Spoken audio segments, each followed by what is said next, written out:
For the last year, there's been a ton of controversy around the rights of AI images and these AI image generators like Midjourney and Dolly, and are they stealing, pictures from artists and blah blah blah. There's all these lawsuits going on. In the midst of all the lawsuits, there's a bunch of artists that have decided to take matters into their own hands with a new tool that Jamie and I want to break down for you, and it is called Nightshade. This is essentially a tool that you can use to poison your images against AI models that might try to suck them in and train an AI model, and it actually ruins the output of AI models. Jamie, you want to tell us a little bit about what exactly is going on here?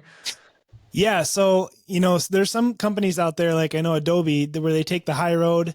If you're going to submit AI generated art, you have to, prove that it's your own intellectual property and that you didn't steal the style from someone. So there's companies like that, but I would imagine there's going to be lots out there that don't either care about that or take that into account when it comes to AI generated art. So, the problem is with artists, they could easily have an AI model just generate, use their style and their art and copy it, essentially. And so that's really going to be a growing problem the more AI is used, specifically AI images. So Nightshade is really cool. It basically uh, alters the pixels, I guess, from what I understand, so that to the person looking at the image, it looks kind of just like a shaded version of the image.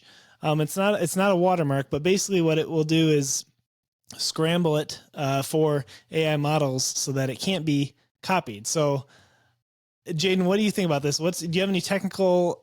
Can you go a little more technical for me? I don't really quite understand how it does it, but what do you So, think? okay, there's a couple different tools that I think are really impressive, and I don't know all the technicality exactly of how this works, but I'll bring up another one that I think is interesting and relevant. But yeah, essentially, I think you're onto this. So it's a software that you install. It runs on top of your images. And it essentially like messes up the image in a way that messes it up for robots and these AI models. To a person looking at it, it looks fine, but the AI models, when they suck that image into their data set, um, it like poisons, quote unquote, the actual data set. So when they're training the AI model and telling it like, hey, this is a picture of a person, like learn from this to know how to make more pictures of people, the output that the AI model will then generate is just like a mushy, mashed up piece of garbage that's unusable. It's like going back in time on to, Midjourney V1 pretty much. It's spitting out those kind of like wacky, not very coherent images. And the problem is, even one of these images can have like detrimental impacts on AI models because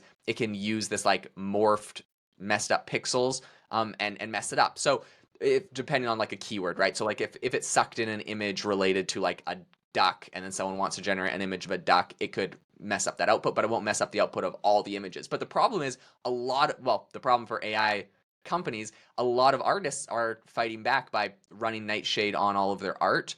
As it gets spread out to more areas, and it's pretty much the art that they post on their websites. I'll also put that out there. That's where people are, this is where it's all being scraped from.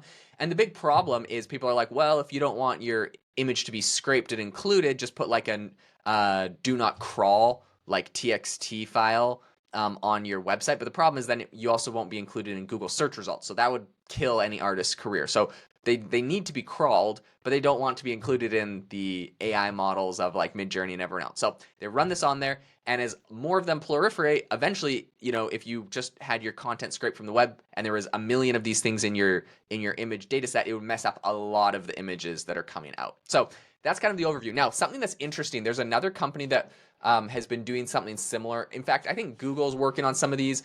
Adobe might be working on some of these. OpenAI said that they were working on a version of this where it wasn't that, but they're putting watermarks on AI generated images so that you essentially know if an image is generated by AI or not, but it was invisible to like your eye. Like if you look at the image, you do not see the watermark, but to them, like they take the image and they like change a couple pixels around different places that are going to make it so like they know the watermark, which I think is so fascinating because it's like undetectable to you, but to the AI model, you pretty much upload the image and say, is this AI generated? And it's like, yep, it's AI generated. They also said that they tried to make it impervious to like um people like manipulating the image, like cropping it or like zooming in or like putting a filter on it. I don't know, or like flipping it, like because there's all these different like tricks that people used to try to do, right? So I don't know if it's that good. The other problem with it is it's kind of a company by company thing, those watermarkers. So it's like if Google generated an image, they'd be able to detect it. Or if OpenAI generated one, they'd be able to detect it. But OpenAI can't detect if like Midjourney generated it. And at that point, I don't know how useful it is because there's like 20 big image generator tools out there. There's a bunch of open source ones. People could generate images, and at some point, it's I don't know, right? Like you won't Yeah. be able to detect them all.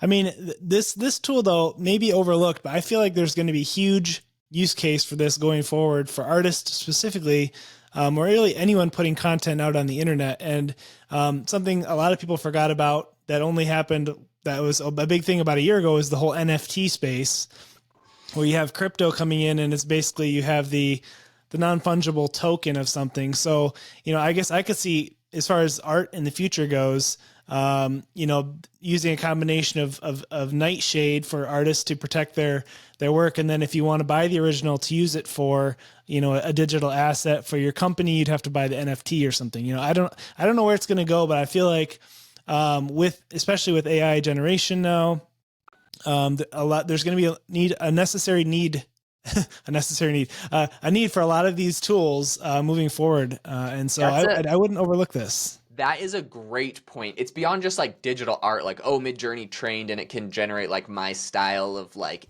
animation. Because, like I have a lot of friends that are great artists and they're great at drawing and they make animations and stuff. And like, I don't think on an individual level, to be honest, if they're not like making hundreds of thousands or millions of dollars off their art, I don't think they're quite as concerned about being included in a data set like that. Like, it probably doesn't impact them as much.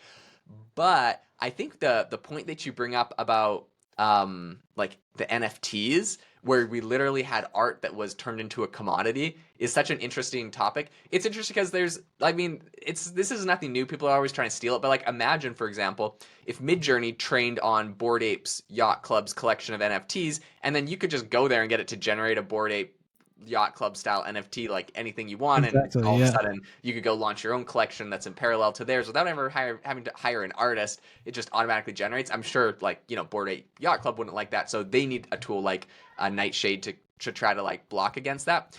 It is interesting though because I do remember, it just reminds me, like, people stealing NFTs. It reminds me of Twitter. They just actually released the news that they're ending support for NFT profile pictures. So for a while, if you uploaded a NFT and you verified it with your account, your profile picture was like a hexagon or a diamond or something. I'm trying to Okay. remember.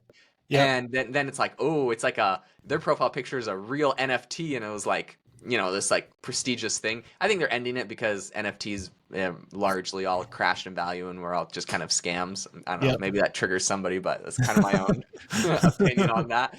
Um, but well, I just remember, like, during that time when it was like, yeah, but your NFT can be like your profile picture and it's super cool. People would literally just go to like the picture, screenshot it, and then they would Yep. mint the screenshot as its own NFT, but you mint it for like super cheap. You're not actually buying a Bored Ape or a Cyberpunk.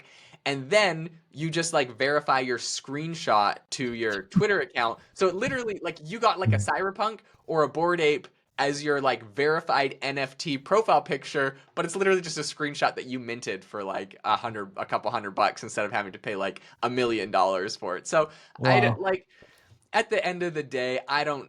I think there's the Nightshade is valuable for the NFTs, but I don't know. Like, I'm sure there's other ways that you could steal an NFT and pass it off as, you being the owner of it. And I don't know, a lot of them have lost a lot of value. I think, was it like Justin Bieber that spent $6 million on a Bored Ape, and now it's worth like a hundred Yeah. thousand or something.